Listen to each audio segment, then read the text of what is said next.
अस्सलाम वालेकुम। बड़ी बात के साथ मैं हूं आदिल शाहजेब। दुनिया भर में अब तक 44 लाख से ज्यादा अफराद कोरोना से मुतासिर हो चुके हैं। तकरीबन 3 लाख अमवात अब तक हो चुकी हैं और आलमी इदारा सेहत ने खबरदार कर दिया है कि ऐन मुमकिन है कि यह वबा कभी खत्म ही ना हो आइंदा चंद सालों तक। यानी अब दुनिया को इस वबा के साथ जिंदगी गुजारने की आदत डालनी होगी। एहतियाती तदाबीर को मुस्तकिल तौर पर अपनाना होगा। अपना तर्ज जिंदगी इस वबा को हकीकत समझते हुए ढालना होगा। ऐसे में यह बात भी किसी हद तक समझनी होगी कि जिंदगी शायद इस तरीके से कभी बहाल ना हो सके जैसे इस वबा से पहले थी। लॉकडाउन में नरमियां भी होंगी लेकिन एहतियात के साथ, क्योंकि आलमी इदारा सेहत ने यह तनबीह भी की है कि इस बात की कोई जमानत नहीं कि पाबंदियों में नरमी से वायरस की दूसरी लहर नहीं आएगी, बल्कि काफी हद तक इस बात का अंदेशा भी है कि कोरोना की वबा जो है वो एक नहीं बल्कि 2 भी नहीं 3 बार वो पीक में उसमें आ सकती है। ऐसे में पाकिस्तान में मौजूद जो तेजी से बढ़ते हुए केसेस हैं उसकी शरह यकीनन तशवीशनाक है। अब तक हुकूमत का बार बार यह दावा था कि हालात दीगर मुमालिक से काफी बेहतर हैं, केसेस उस रफ्तार से नहीं बढ़ रहे जैसे दीगर मुमालिक में बढ़ रहे हैं, लेकिन गुज़श्ता चंद दिनों के आदाद शुमार पर अगर नजर डाली जाए तो अब यह दावा दुरुस्त नहीं महसूस हो रहा। जो गवर्नमेंट ने दावा किया था उसी रफ्तार के बायस जो है पाकिस्तान दुनिया भर में ज्यादा केसेस वाले मुमालिक की फहरिस्त में 36,000 केसेस के साथ अब 19वें नंबर पर आ चुका है। गुज़श्ता रोज रिकॉर्ड 2055 केसेस के बाद आज भी 1300 से ज्यादा केसेस सामने आए और अगर आदाद शुमार को देखा जाए तो यह रफ्तार बढ़ती जा रही है। पहला केस 26 फरवरी को सामने आने के बाद 16 मार्च तक सिर्फ 100 केसेस थे पूरे पाकिस्तान में, जो 25 मार्च तक 1000 केसेस तक जा पहुंचे।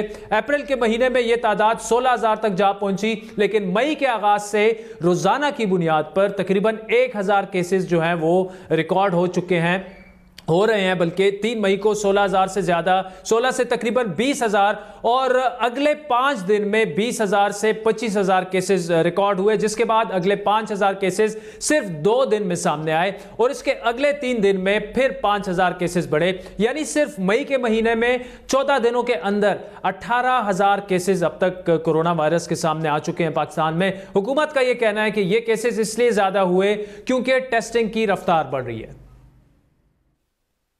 टेस्टों की तादाद बढ़ा दी गई।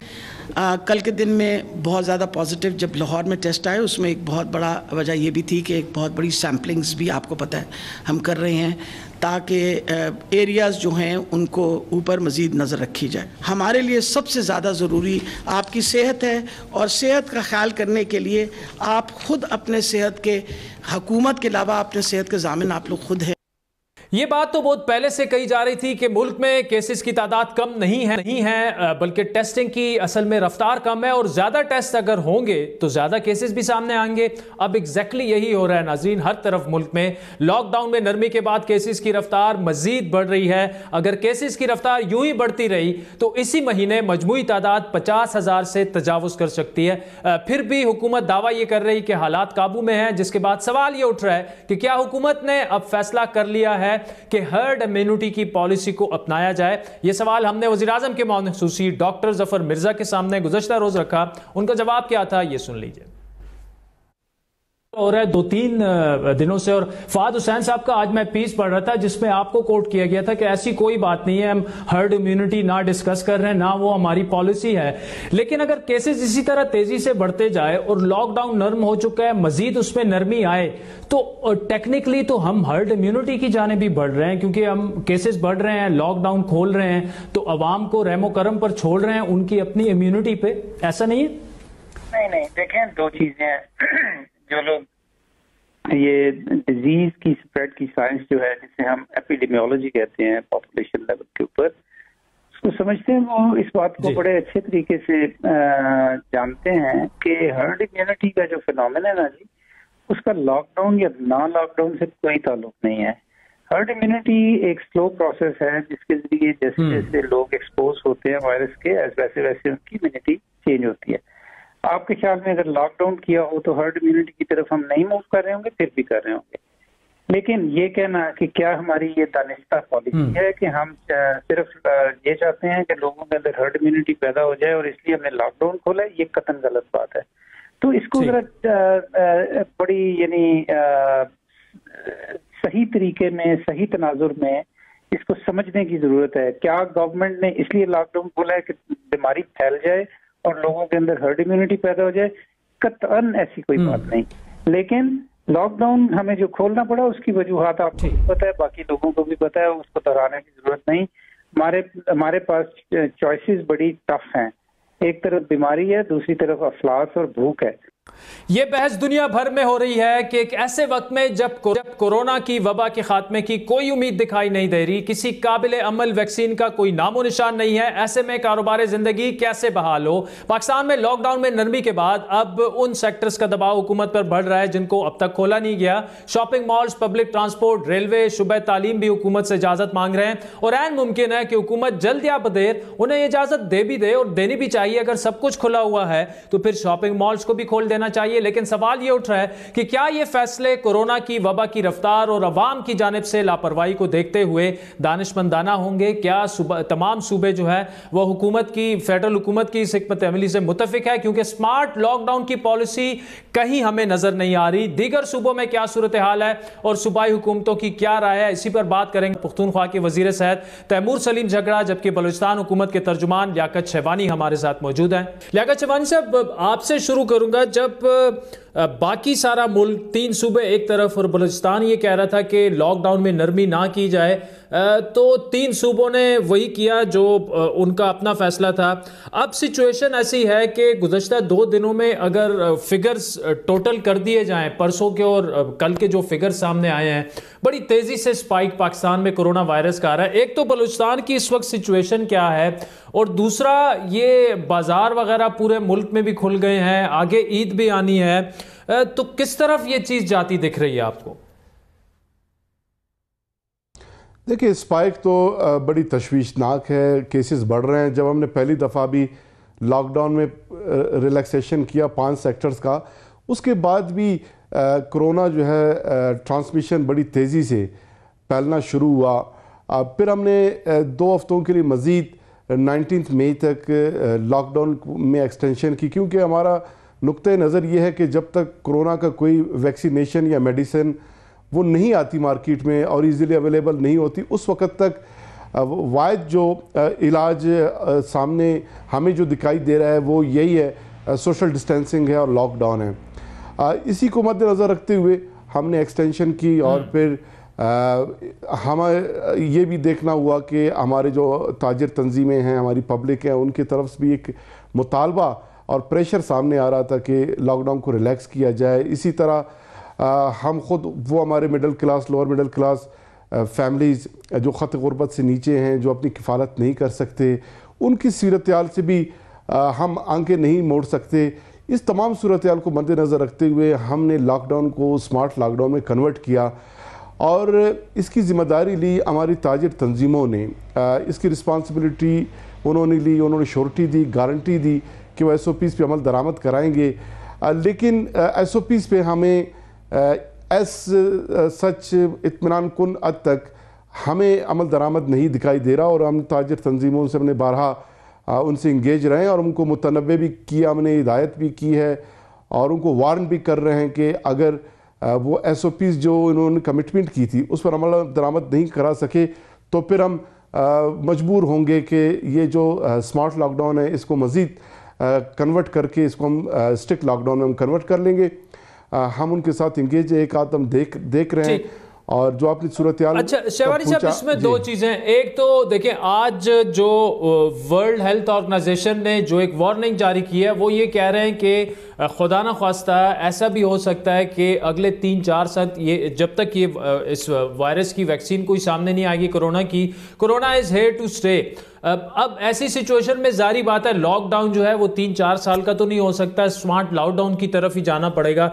लेकिन स्मार्ट लॉकडाउन में चैलेंजिंग जो सबसे बड़ी चीज़ अब तक साबित हुई है, जो हमें सामने आया कि ना तो अवाम में उस तरह का शऊर पैदा हो सका, आगाही पैदा हो सकी, बल्कि हर इंडिविजुअल, चाहे वो दुकानदार हो, ताजिर हो या खुद हम अवाम हो, कोई हमें वो सेंस ऑफ रिस्पॉन्सिबिलिटी वहाँ पे नज़र नहीं आ रही। आज भी आप जिस भी शहर की बात करें, जिस भी सूबे की बात करें, बाजारों में आप चले जाएं, ऐसा आपको लग रहा है कि खुदा न खास्ता कल क़यामत आने वाली है और आज आखिरी दिन है बाजारों का।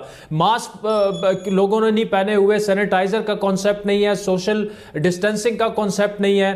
तो ये चैलेंजेस आप लोगों के लिए काफी बढ़ेंगे, कैसे डील करेंगे आप इन चैलेंजेस से? देखिए, हमने यही सोचा कि 1.5 माह के लॉकडाउन के बाद, चूंकि कोरोना जो है इनडेफिनेट पीरियड के लिए अभी यहाँ पे रुकता हुआ नज़र आ रहा है, 1.5 से 2 साल भी लग सकते हैं, साल भी लग सकती है कोरोना के वैक्सीनेशन या मेडिसिन मार्केट में आने तक।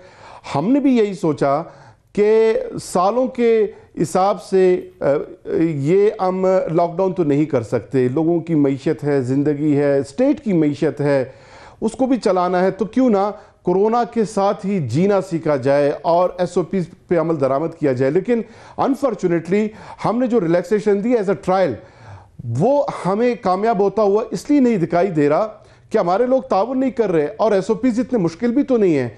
हमने लोगों को कहा कि आप मास्क पहने, हमने ये कथन नहीं कहा कि आप हेलमेट पहने, कि वो बारी भी है और उसका कीमत भी ज़्यादा है कि लोग कहें कि हमारे पास हेलमेट्स नहीं है। और हमने ये आसानी भी फराम की है कि मास्क नहीं है तो कोई कपड़ा, मफलर, शॉल, कोई चादर अपने नाक मुंह पे वो लपेटें और अपने आप को बचाएं।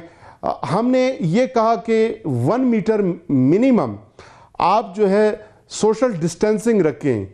हमने ये कथन नहीं कहा कि 1 किलोमीटर आप दौड़े लगाएं, ये SOP का हिस्सा होगा। मुश्किल कोई SOPs हैं भी नहीं, लेकिन हमारे लोग जो है उस पर अमल दरामद नहीं कर रहे। और अगर अभी वो अमल दरामद नहीं करते तो इसका ये मतलब होगा कि फिर हम जो पार्शल लॉकडाउन है वो सिलसिला हम आगे जारी रखेंगे और फिर आवाम के लिए भी मुश्किल होगा, गवर्नमेंट्स के लिए भी मुश्किलात होंगे और ये सालों चल सकता है। इसलिए मैं ये आपके शो के तवज्जुह से एक मैसेज कन्वे कर रहा हूँ, ना सिर्फ बलूचिस्तान के पब्लिक बल्कि पूरे पाकिस्तान का, कि हमने इसी कोरोना के साथ रहते हुए आगे बढ़ना है और ज़िंदगी का जो अमल है उसको रवां दवा रखना है। और उसके लिए कोई मुश्किल काम नहीं है, कुछ SOPs हैं, कुछ एहतियाती तदाबीर हैं। हमारे कोयटा में सर्दियों में लोग जो है जिस पर अमल करना पड़ेगा। अच्छा, अपने चेहरों पे ओढ़ते हैं। ठीक है, तो वो अच्छा, इस वक्त स्टेटस क्या है आपकी? टेस्टिंग कैपेसिटी कहां पे पहुंच चुकी है? केसेस की जो अगर आप तादाद देख रहे हैं, क्या वो एक्सपेक्टेशन से ज्यादा आ रहे हैं? बलूचिस्तान की ओवरऑल सिचुएशन क्या है? हमें पता चला वहां पे प्रेस क्लब में कोयटा में भी टेस्टिंग वगैरह हुई तो काफी सारे हमारे सहाफी दोस्तों में भी पॉजिटिव केसेस काफी निकल आए हैं। ओवरऑल सिचुएशन बलूचिस्तान की क्या है और आइंदा 2 से 3 वीक में आप क्या देख रहे हैं वहां पर? देखिए, ओवरऑल सिचुएशन तकरीबन ये है कि न सिर्फ प्रेस क्लब बल्कि ऑफिसेज में जो ऑफिस खुले हुए हैं, जहाँ जहाँ भी टेस्टिंग हमने कंडक्ट किए हैं, केसेस सामने आ रहे हैं। और इस वक्त जो तनासुब है पर डे जो टेस्ट हम कर रहे हैं उसका 20 से 25% एक एवरेज वो सामने आ रहा है पॉजिटिव केसेस का। ओवरऑल जो हमारी कैपेसिटी है, हमने 80 टेस्ट पर डे से शुरू की, जो आज 1000 प्लस पे हम बैठे हैं। और हमारे 2 और लेबॉर्ट्रीज जो है कोयटा में वो इस्टेब्लिश हो रहे हैं। एक BMC में, BMC का हमने सिर्फ जो हमारे डॉक्टर्स, पैरामेडिक्स हैं, उनके टेस्टिंग कंडक्ट करने के लिए हमने BMC में इस्टेब्लिश किया। एक जो हम शेख ज़ैद में इस्टेब्लिश कर रहे हैं बहुत जल्द। इस तरह हमारी टेस्टिंग कैपेसिटी भी बढ़ रही है, किट्स भी हमारे पास आ गए हैं। 16,000 से ज़्यादा टेस्ट अब तक हम कंडक्ट कर चुके हैं। उसमें जो एक एवरेज सामने आई है आउट ऑफ 16,000, उसका 13% केसेस जो है वो पॉजिटिव आए हैं। लेकिन ये 22 फरवरी के बाद, 26 फरवरी के बाद जो केसेस हैं उसका मैं जिक्र कर रहा हूँ। लेकिन आज की तारीख में मुझे कोरोना बढ़ता हुआ दिखाई दे रहा है। अगर हम टेस्टिंग ज़्यादा कंडक्ट करना शुरू कर दें तो ज़्यादा केसेस सामने आ सकते हैं। मुमकिन है कि बलूचिस्तान का ओवरऑल एक जो एवरेज है दूर दराज एरियाज़ का, अगर उस एवरेज को इसके साथ मिलाया जाए तो शायद कम हो। लेकिन ये भी इम्कानात है कि दूर दराज इलाकों में भी कोरोना बहुत ज़्यादा फैला हुआ होगा और एवरेज बढ़े।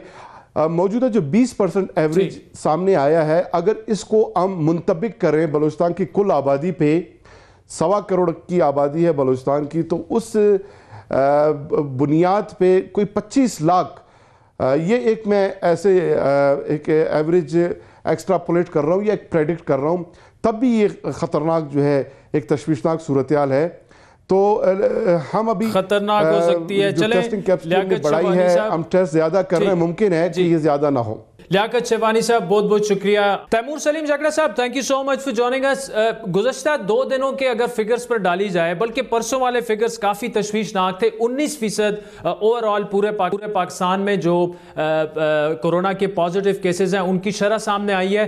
खैबर पुख्तूनख्वा में क्या सिचुएशन है? एक तो जो सारे वज़राए सेहत तमाम सूबों में एक गिला जो कर रहे हैं कि जो वादा किया गया था कि SOPs फॉलो किए जाएंगे ट्रेडर्स की जानिब से, अवाम की जानिब से, उस तरह से फॉलो नहीं हो रहे लॉकडाउन में नरमी के बाद। क्या सिचुएशन है खैबर पुख्तूनख्वा में? क्या आप भी इस मामले में कंसर्न है? क्योंकि ना तो सोशल डिस्टेंसिंग का ख्याल रखा जा रहा है बाजारों में, बल्कि नजर डालें वीडियोस पर भी और खुद भी बाजारों में जाएं तो ऐसा लग रहा है जैसे बाजार आज के बाद खुलेंगे ही नहीं। क्या सिचुएशन है वहां पर? 2-3 मैसेजेस हैं शाहजेब। नंबर 1 तो ये कि मेरे ख्याल में वो फेज अभी सारी दुनिया में आ गया है कि हम अगर इस चीज को एक्सेप्ट करते हैं कि कोरोना वायरस हमारे पास है, इट्स हियर टू स्टे, तो उसका मतलब ये कि अभी हमारा सबसे बड़ा चैलेंज ये है कि उस सिचुएशन में हम सोसाइटी कैसे चलाएं। तो जो हुआ है उससे हम बैक ट्रैक तो ना होना चाहते हैं, ना हो सकते हैं, नंबर 1। नंबर 2, जो आपने बात कही कि जो बाजारों के ओपनिंग से ट्रेडर्स से पहले भी मीटिंग की थी और हमने 3 दिन का ब्रेक दिया है, फ्राइडे, सैटरडे, संडे। इसमें हम जरूर, मैं कोशिश करूंगा कि ट्रेडर्स से भी मुलाकात हो, क्योंकि कुछ रिस्पॉन्सिबिलिटी उन्होंने लेनी है। और दूसरी चीज, और वहां मेरी आपसे भी प्ली है कि अगर हमने सोसाइटी चलानी है ऐसे टाइम में, तो फिर हमें पब्लिक की एजुकेशन पे एक बार फिर एम्फेसिस देना है कि हम इतनी ज्यादा कॉस्ट ना पे करें बाजार ओपनिंग की कि हम बर्दाश्त जो है वो ना कर सके, क्योंकि ये सबकी इंटरेस्ट में है कि इकोनॉमी किसी तरीके से चले, वरना वो बंद करने की कीमत ही इतनी ज्यादा होगी कि वो हम बर्दाश्त नहीं कर सकेंगे। तीसरी चीज जिस पे हमारा फोकस, अच्छा तैमूर साहब, वैसे तो आई एब्सोल्युटली एग्री कि दोबारा से तो बैक ट्रैक नहीं किया जा सकता और इसी में हमें जीना होगा। और WHO की आज की भी आप स्टेटमेंट देखें तो वो तो ये कह रहे हैं कि corona is here to stay with us probably 2-3 सालों तक, तो तब तक तो लॉकडाउन नहीं हो सकता। लेकिन ये जो आगाही की आपने बात की, अगले 3 दिनों तक आप ये कह रहे हैं कि जो खैबर पुख्तूनख्वा में जो बाजार वगैरह हैं वो बंद रहेंगे और इस दौरान आप ट्रेडर से भी गुफ्तगू और वो करेंगे। लेकिन ट्रेडर्स से ज्यादा सबसे इस वक्त की रोल जो प्ले करेंगे वो अवाम खुद पे करेंगे। लेकिन लगे कि अवाम ये रोल प्ले करने के लिए नहीं तैयार और सब यही सोच के बैठ गए कि शायद बाजार ईद से इसके बाद नहीं खोलेंगे, बस आज ही का दिन है, जाएं, सोशल डिस्टेंसिंग को भी भूल जाएं और कोरोना को भी गले लगाना पड़े तो लगा लें, लेकिन ईद के कपड़े खरीद लें। जी शाहजेब, मैं ये नहीं चाहता कि कोई ईद के कपड़े आदिल ना खरीदे, लेकिन ये आपने बात सही की है। देखिए, ये एक जॉइंट चैलेंज है जहाँ पे हमने भी अवाम को समझाना है, आपने भी समझाना है और कुछ जो मार्केट है उसने खुद भी समझाना है। क्योंकि अगर दोबारा बंद करना पड़े, इन द शॉर्ट टर्म ही बंद करना पड़े, जितनी बार हमें छोटे लॉकडाउन करने पड़ेंगे उसकी तकलीफ सबको उठानी पड़ेगी। जो एक बार पैकेजेस दे चुके हैं वो बार बार गवर्नमेंट के पास वो पैसे जो है वो नहीं होंगे। और तीसरी चीज, ये आदिल बड़ी जरूरी है, इस पे हम काम अभी करने लगे कि इन पर्टिकुलर बड़े शहरों में, पेशावर में और इसी तरह मुल्क के मजीद जो बड़े शहरों में, अगर अवाम कोलैबोरेट नहीं करती तो आगे पीछे हमारी हॉस्पिटल कैपेसिटी जल्द से जल्द जो है वो चोक हो जाएगी। और आप ये देखें कि उन शहरों में चोक हो जाएगी जिनमें कैपेसिटी सबसे ज्यादा है, बिकॉज वहाँ एक्टिविटी भी सबसे ज्यादा होती है और वायरस का फैलाव ज्यादा होता है। इसलिए मैं ये कहूँगा कि आदिल सिर्फ हमें ये कहना, देखें, ये मेरे ख्याल में एक्सपेक्टेड था कि पहले 2-3 दिन में अवाम फॉलो नहीं करेगा। हमारे लिए जो चैलेंज है वो मैं सवाल आपके लिए भी छोड़ता हूँ, अपने आप के लिए भी छोड़ता हूँ कि हमने अभी अगले महीने में, अगले 2 महीने में और कंसिस्टेंटली अपने अवाम का सोशल बिहेवियर चेंज करना है। वो चीजें चेंज करनी है जो हम रिवायती तौर पे मानते हैं कि हम नहीं कर सकते। हम कहते हैं कि हम लोगों को डिसिप्लिन नहीं कर सकते, हम लाइन में खड़े नहीं हो सकते, हम जो है टिपिकल वो नॉर्म्स जो मगरबी माशरों में पब्लिक फॉलो करते हैं डिसिप्लिन के, वो हम नहीं कर सकते। ये अभी हमारे लिए एक नेशनल चैलेंज है कि हम अपनी वो बिहेवियर चेंज करें, एडमिनिस्ट्रेशन एडमिनिस्टर करें और अवाम जो है वो वही काम करें जो अगर वो एयरपोर्ट में या जब पाकिस्तान से जो लोग बाहर होते हैं वो फॉलो करते हैं, तो यहाँ भी वो फॉलो करें।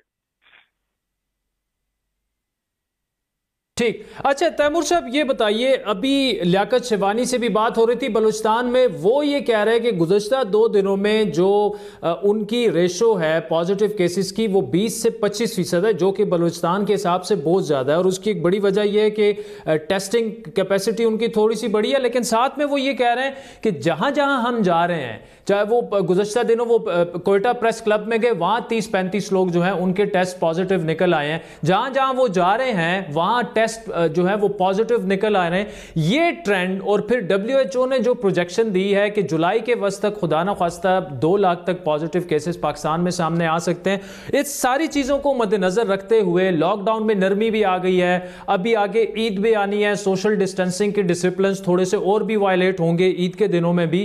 क्या आप एक्सपेक्ट क्या कर रहे हैं अगले 2 से 3 वीक में? क्या सर्ज जो है वो बिल्कुल अब अवॉइडेबल हो चुका है खुसूसन पाकिस्तान में, और फिर KP की अगर बात की जाए? आदिल, केसेस तो बढ़ेंगे, ये जो ट्रेजेक्ट्री है वो तो बढ़ेगी जैसे सारी दुनिया में बढ़ रही है। जहाँ पे उन्होंने कहा था कि उन्होंने फ्लैटन भी किया था, जैसे ही वो खोल रहे हैं वहाँ पे केसेस बढ़ रहे हैं। तो वही बात जो प्राइम मिनिस्टर साहब कह रहे हैं कि इसके साथ एडजस्ट होना पड़ेगा। केसेस बढ़ना जो है बाय इटसेल्फ वो शायद इतनी खौफनाक बात नहीं है, क्योंकि मैं आपको खुद कह दूं, पिछले 2-3 दिन में मैंने हेल्थ डिपार्टमेंट के साथ सिर्फ कोरोना पे मीटिंग्स नहीं की, रूटीन इम्यूनाइजेशन पे की है, डेंगू पे की है, अपने हॉस्पिटल्स के कैपेसिटी बढ़ाने में की है। और क्यों की है? क्योंकि हम एज ए डिपार्टमेंट भी अभी सिर्फ ये नहीं अफोर्ड कर सकते कि हम एक खतरे पे टनल विजन डेवलप करके जो बाकी अमराज से लोग मरते हैं या जो उनसे डेंजर है उसका जो है हम ख्याल ही ना रखें। तो दिस हैज टू चेंज। हमारे लिए कोरोना एक मैसिव रिस्पॉन्सिबिलिटी है, उसके साथ अभी हमें जो है वो अपना करना। अब मेरे ख्याल में अगले 2-3 हफ्ते इशू ही शायद ये है कि अगले 3, 4, 5, 7 दिन में शायद इतना ज्यादा इम्पैक्ट नजर ना आए, लेकिन इम्पैक्ट अगर हमें 2 हफ्ते बाद नजर आएगा बहुत ज्यादा, और तो वो शायद इसीलिए हो कि हम सब फिलहाल या ना एडमिनिस्टर सही कर सके, अवाम ने कोलैबोरेट ना किया, या फिर जो है हम अपना मैसेज पब्लिक को मिलके आपके साथ ना पहुंचा सके। तो इन तीनों चीजों पे काम करना है, सिचुएशन साथ देखनी है, वरना तो एक ही फिर स्टेप है कि जो रियायत दी है वो फिर हम आर्जी तौर पे दोबारा से बंद कर दें। वो हम करना नहीं चाहते, लेकिन वर्स्ट केस में करना पड़ेगा। अगर वो करना पड़ेगा तो उसकी माशी और हेल्थ वाइज दोनों की कॉस्ट जो है वो बेयर करनी पड़ेगी। तैमूर सलीम झगड़ा साहब, thank you so much for joining अस। नाज़रीन, वक्त हुए चाहता है एक ब्रेक का, जिसके बाद आपसे दोबारा मुलाकात होगी।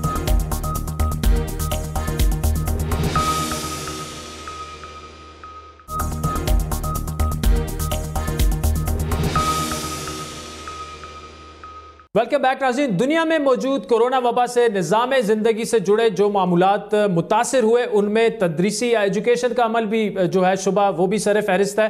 पाकिस्तान में कोरोना के वजूद की खबर 26 फरवरी को सामने आई, और फिर मुल्क में सबसे पहले जो इदारे बंद हुए वो तलीमी इदारे थे, स्कूल, कॉलेजेस, यूनिवर्सिटीज़ थी। ये फैसला ऐन उस वक्त में हुआ जब सालाना इम्तहानात सर पर थे और स्टूडेंट्स, वालिदैन और असातिज़ा का तशवीश में मुब्तला होना लाजमी बात थी। वालिदैन और लाखों तलबा तालिबात को ज़हनी कोफ्त से निकालने के लिए हुकूमत की ठोस पॉलिसी का इंतजार था। फरवरी से अब तक गाए बगाए कई ऐलानात हुए, जिससे मंजरनामा वाज़े होने की बजाय थोड़ा सा कंफ्यूजन की तरफ बात गई।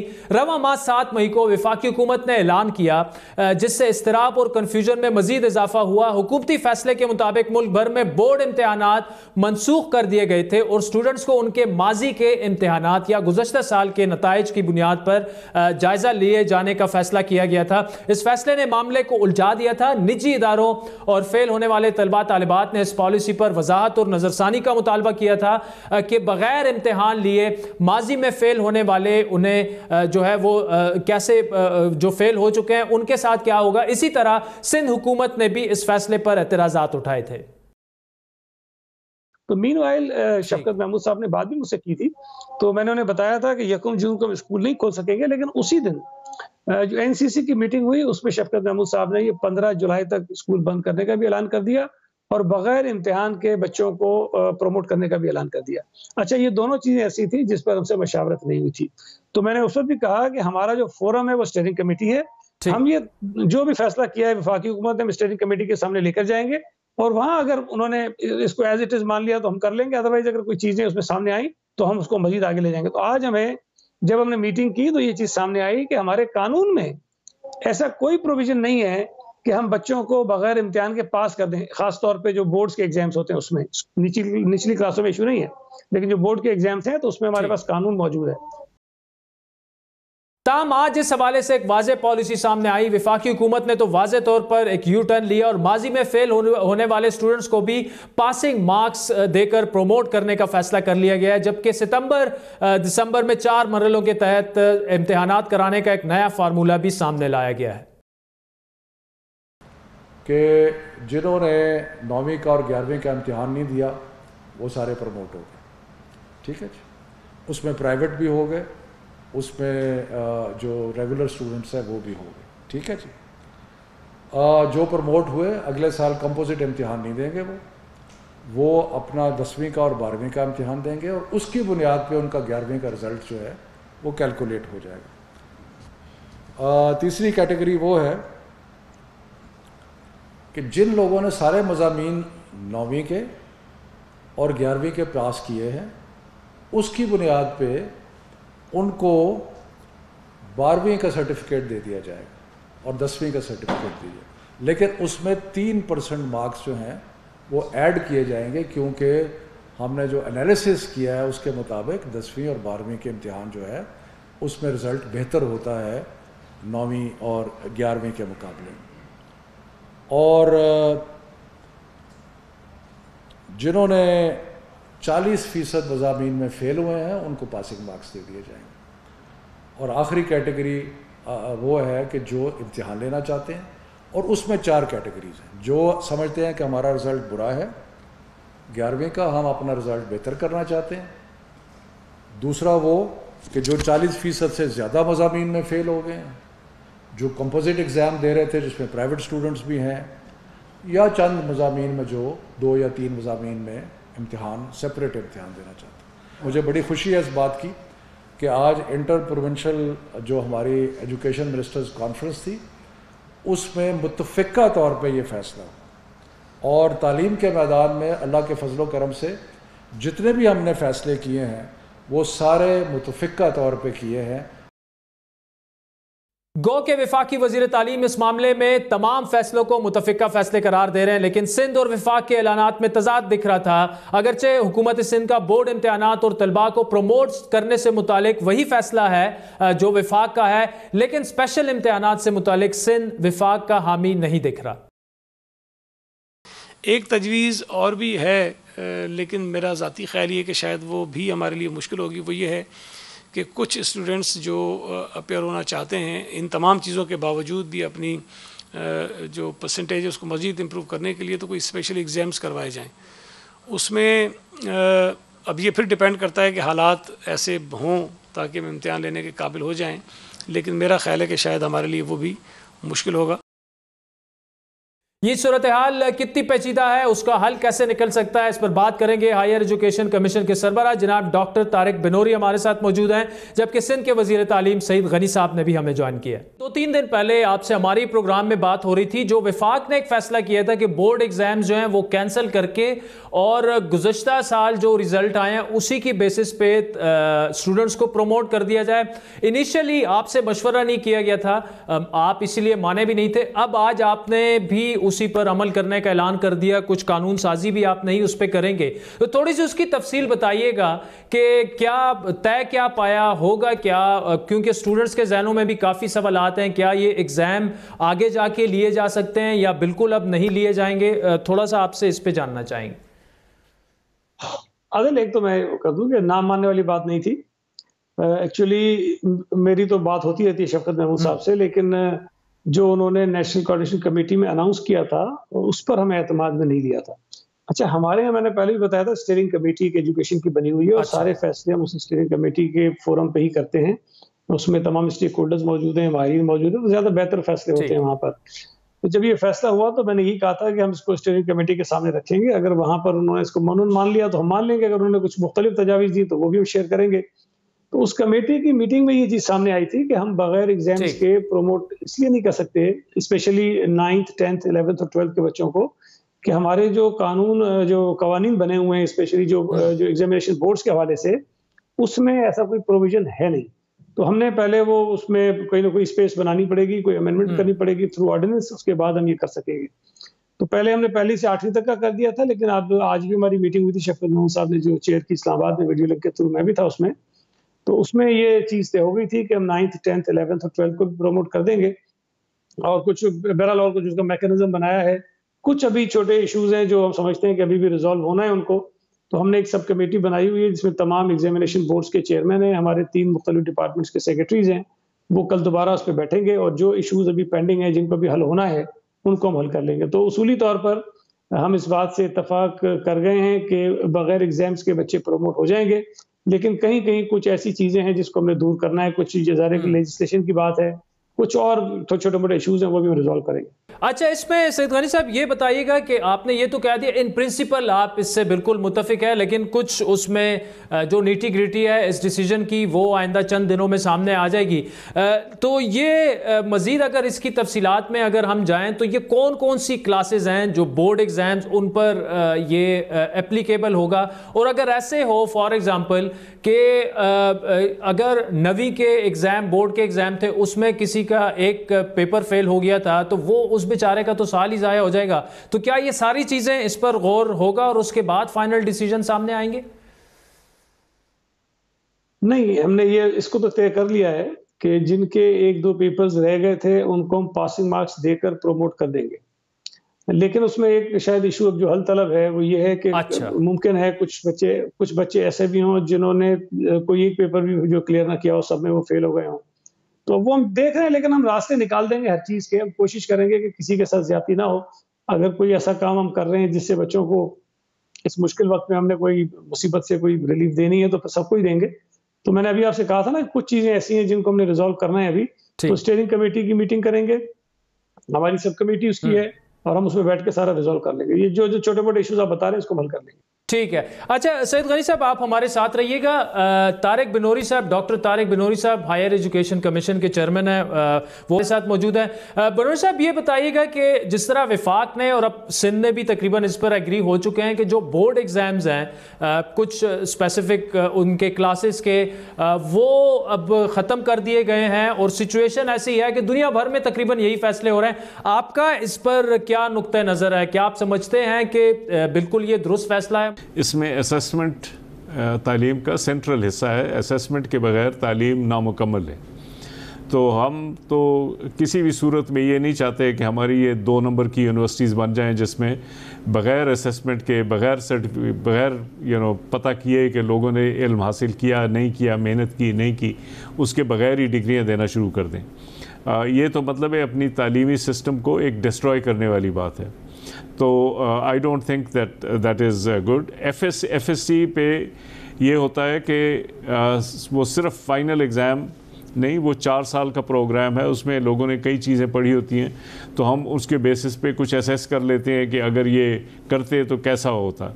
लेकिन यूनिवर्सिटी ने जब डिग्री देनी होती है तो हमें ये मुतमईन अपने आप को करना है कि उन्होंने जो जो चीज़ें हमने कही हैं कि इनको आनी चाहिए वो इनको आ गई हैं, उसके बगैर हम डिग्री देने पे तैयार नहीं हैं। ठीक, right, so we are very clear on this. चलें डॉक्टर साहब, thank you so much for joining us. Saeed Ghani साहब, डॉक्टर साहब जो हैं वो हायर एजुकेशन कमीशन के चेयरमैन हैं, वो तो खैर जो हायर क्लासेस हैं उस बारे में बात कर रहे थे, लेकिन साथ में वो ये कह रहे थे कि ये कोई अच्छी प्रैक्टिस नहीं है, कोई ना कोई ऐसा एक तरीका ढूंढा जा सकता है कि कोई वाइवा एग्जाम हो जाए, ऑनलाइन आप उनसे बात कर लें, फ़ोन पे कोई वाइवा वगैरह हो जाए। क्या ऐसा करना मुमकिन नहीं होगा अगर सिर्फ सिंध की बात की जाए तो? नहीं, मेरा ख्याल है कि जो डॉक्टर साहब कह रहे थे, जो मैंने समझा है, वो ये कह रहे हैं कि 12वीं जमात तक तो बच्चे कहीं ना कहीं कुछ ना कुछ 4 साल तक पढ़ते हैं, उनकी असेसमेंट हो रही होती है, लेकिन जो यूनिवर्सिटीज़ की बात है उसमें शायद ये मुश्किल होगा उनके लिए डिग्रीज देना। जो मैं समझा उन्होंने ये कहा, तो इससे डिसएग्री नहीं किया उन्होंने, बल्कि आज जो मीटिंग हमारी थी उसमें डॉक्टर साहब खुद भी मौजूद थे और सब कुछ इनके सामने हुआ था, और इसमें इन्होंने कोई ऐसी चीज़ नहीं कही थी, और मेरा ख्याल अभी भी नहीं कही है, शायद या तो समझने में कुछ गलती हुई है। एफएससी तक या एफए तक, इंटरमीडिएट तक वो एग्री कर रहे हैं कि ये हो सकता है। डॉक्टर तारिक बनूरी साहब, सईद गनी साहब, thank you so much for joining अस। नाज़रीन, वक्त हुआ चाहता है एक ब्रेक का, जिसके बाद एनएफसी वार्ड पे बात करेंगे। सईद गनी साहब हमारे साथ मौजूद होंगे, जबकि खैबर पुख्तूनख्वा से वजीर खजाना तैमूर सलीम झगड़ा साहब भी हमें ज्वाइन करेंगे। हमारे साथ रहिए।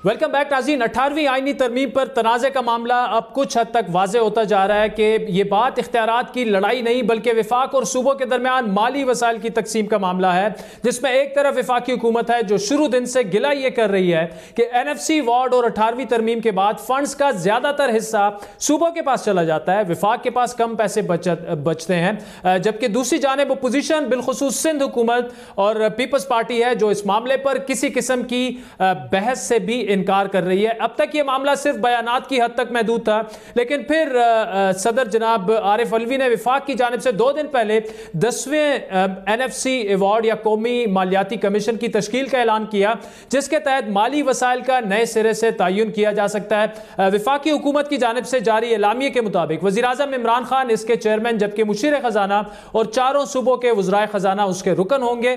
इसके अलावा पंजाब से साबिक governor State Bank Tariq Bajwa, Sindh से डॉक्टर असद सईद, खैबर पुख्तूनख्वा से मुशर्रफ रसूल और बलूचिस्तान से साबिक वजीर इत्तलात जावेद जब्बार कमीशन के मेंबरान होंगे। लेकिन आज सिंध हुकूमत की जानिब से विफाकी हुकूमत के फैसले पर एतराज उठा दिया गया और मुशीर खजाना की शमूलियत पर सवाल किया गया है, क्या सूबे विफाक को अपने माली वसाइल का कुछ हिस्सा देने को तैयार कर सकते हैं, और क्या विफाक को सूबों से हिस्सा मांगने की बजाय अपनी आमदनी बढ़ाने और अखराजात कम करने की जरूरत है। इन तमाम मामलात पर बात करेंगे सिंध के वजीर तालीम पीपल्स पार्टी के सीनियर रहनुमा जनाब सईद गनी साहब, जबकि खैबर पुख्तूनख्वा से हमारे साथ मौजूद हैं सूबाई वजीर खजाना जनाब तैमूर सलीम झगड़ा साहब। ओवरऑल आप क्या सोच रहे हैं? एनएफसी को लेकर काफ़ी डिबेट चल रही है मुख्तलिफ मीडिया में भी कि जी एनएफसी को छेड़ा जाएगा, सूबों के वसाइल जो हैं, सूबों का शेयर थोड़ा सा शायद कम किया जाए क्योंकि विफाक इतना बोझ बर्दाश्त नहीं कर सकता। आपसे कमेंट लेना चाहेंगे इस पर कि क्या सोच रहे हैं बहसीयत वजीर खजाना खैबर पुख्तूनख्वा? जी आदिल, सूबों का शेयर तो कम नहीं किया जा सकता क्योंकि वो तो आईन में प्रोटेक्टेड है। इस पे मैं यही कहूंगा, ये इस किस्म का इसी टाइप का चैलेंज है जो हमारे लिए कोरोना का चैलेंज है, जिसमें अगर हमने वाकई इसको सॉल्व करना है तो हमने एक विन विन क्रिएट करनी है। जब पिछली एनएफसी की डिस्कशन हो रही थी उसमें मैंने ये जरूर कहा था कि सिर्फ सूबों से वफाक पे वसाइल लेके हम जो चैलेंज है मुल्क को आमदनी का वो नहीं सॉल्व कर सकते। उसके लिए हमें एक नया कॉन्स्ट्रक्ट, एक नया तरीका ढूंढना है जिसमें एनएफसी के रिसोर्सेज जो है वो डिस्ट्रीब्यूट हो।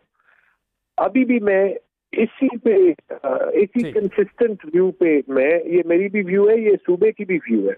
जहां तक खैबर पुख्तूनख्वा की पोजीशन है, प्राइम मिनिस्टर साहब की लीडरशिप के नीचे रहते हुए हम सूबे के इंटरेस्ट को कॉन्ट्रडिक्ट नहीं कर सकते। ये हमारा काम है, वो हम जो है वो करेंगे और पाकिस्तान के ही इंटरेस्ट में फैसला जो है वो करेंगे। ये दोनों जो है वो हम मिल के करेंगे। मेरे ख्याल में ये विन विन थिंकिंग हो सकती है, लेकिन उसके लिए हमें ट्रेडिशनल थिंकिंग से निकलना पड़ेगा। और अभी तो चैलेंज और भी ज्यादा मुश्किल हो गया है, और वो और ज्यादा मुश्किल ऐसे हो गया है कि लास्ट ईयर तो जो मेरी थी वो ये था कि रेवेन्यू इंक्रीज करने पे फोकस करें। अभी तो जबकि ग्लोबल रिसेशन होगी तो हमें सिर्फ रेवेन्यू को नहीं देखना पड़ेगा, गवर्नमेंट की कॉस्ट बेस को भी देखना पड़ेगा, और ये भी देखना पड़ेगा कि एक रिसेशन में तो गवर्नमेंट स्पेंडिंग करती है बावजूद ये कि रेवेन्यू कम हो या ज्यादा हो, क्योंकि गवर्नमेंट की स्पेंडिंग से ही इकोनॉमी का पहिया चलता है, तो वो स्पेंडिंग भी मैक्सिमाइज करनी है। मेरे ख्याल में ये इतना जरूरी टॉपिक है कि इस पे तो आपको एक अलहदा पूरा प्रोग्राम करना चाहिए ताकि इस पे पब्लिक की और ओपिनियन मेकर्स दोनों की आगाही। ये बताइएगा जाते जाते कि जो आपने बात की कि विन विन सिचुएशन क्रिएट करनी होगी विफाक को और सूबों को। विन विन सिचुएशन में देखें इस वक्त तो मसला ये है कि विफाक ये कह रहा है कि हमारे पास इतने पैसे नहीं हैं जितने पहले हुआ करते थे और कोरोना की वजह से मजीद जो है वो हर्ट होगा विफाक भी। अब ऐसे में स्पेंडिंग कट करनी पड़ेगी, और स्पेंडिंग देखें तो एक बड़ा चंक जो है वो सूबों की तरफ जा रहा है, और सूबे अगर तैयार ना हो स्पेंडिंग कट करने के लिए और अपना हिस्सा कम ना करने के लिए, विफाक के जो वसाइल हैं या रेवेन्यू है वो कैसे बढ़ेंगे मौजूदा सिचुएशन में? आदिल, आई डोंट थिंक कि अगले हफ्ते अगले साल कोई खास रेवेन्यूज बढ़ेंगे। आई थिंक ये क्लियर है। रिसेशन में होता क्या है, जो आपके 3 रेवेन्यू के सोर्सेज होते हैं, इनकम टैक्स, सेल्स टैक्स या कस्टम ड्यूटीज जो कि इंपोर्ट्स पे आती हैं। जब इकोनॉमिक एक्टिविटी पे चैलेंज होगा तो रेवेन्यू पे आपका प्रेशर आएगा। उसके अलावा आप ऐसे टाइम पे स्पेसिफिक टैक्सेस पे रियायत देते हैं, जैसे प्राइम मिनिस्टर साहब ने कंस्ट्रक्शन इंडस्ट्री को दिया है, जो बिल्कुल सही डिसीजन है, लेकिन उससे भी रेवेन्यू पे प्रेशर आता है। अब ऐसे टाइम में आप ये फिगर आउट कर लेंगे, अगर अमेरिका की हम मिसाल लें जो ग्रेट डिप्रेशन में जो 1929 में आया था, गवर्नमेंट ने बोरो करके स्पेंडिंग जो है वो की थी। स्पेंडिंग करना जो है वो शायद गुनाह ना हो, लेकिन फजूल खर्ची करना जो है वो जरूर गुनाह होगा, और वो मेरे ख्याल में सूबाई गवर्नमेंट्स को और फेडरल गवर्नमेंट दोनों को देखना होगा कि अपने जो अखराजात है वो बड़े पैमाने से कैसे कम किए जा सकते हैं। कमीशन बन चुका है एनएफसी का, उसमें कुछ एतराज़ात हैं सिंध को, खुसूसन मुशीर ख़जाना को समझते हैं कि शामिल नहीं करना चाहिए था। तो ये क्या मामला है? जब भी एनएफसी की बात आती है तो कोई कंट्रोवर्सी पैदा हो जाती है खुसूसन सूबों में और विफाक में। देखिए, ये तो मैं समझता हूँ कि लीडरशिप की आजमाइश होती है। आपको याद होगा जनरल परवेज मुशर्रफ के दौर में, चूंकि उनके सारे हैंड पिक चीफ मिनिस्टर्स थे, उन्होंने जनरल परवेज मुशर्रफ को इख्तियार दे दिया था कि आप जो भी फैसला एनएफसी पे करेंगे हम सब तस्लीम कर लेंगे, लेकिन उसके बावजूद भी नहीं हो सका था। और दूसरी तरफ जब पीपल्स पार्टी की गवर्नमेंट आई तो मुख्तलिफ सूबों में मुख्तलिफ सियासी जमातों की हुकूमतें थी। पंजाब में नून लीग थी, खैबर पख्तूनख्वा में अवामी नेशनल पार्टी थी, सूबा सिंध में पीपल्स पार्टी थी, लेकिन एक इत्तफाक के राय से 7th एनएफसी अवार्ड जो है वो हो गया था। उसके बाद 8वां भी हुआ, 9वां भी कमीशन बना, लेकिन किसी पर भी कंसेंसस नहीं हो सका और बात आगे बढ़ी नहीं, और अभी 10वां एनएफसी का कमीशन उन्होंने बना दिया है। लेकिन ये लीडरशिप का कमाल होता है कि तमाम सूबों को इत्तफाक में लें और इस तरह से चीज़ें आगे बढ़ें कि तमाम सूबे कंसेंसस के साथ एक अवार्ड पर इत्तफाक कर जाएं।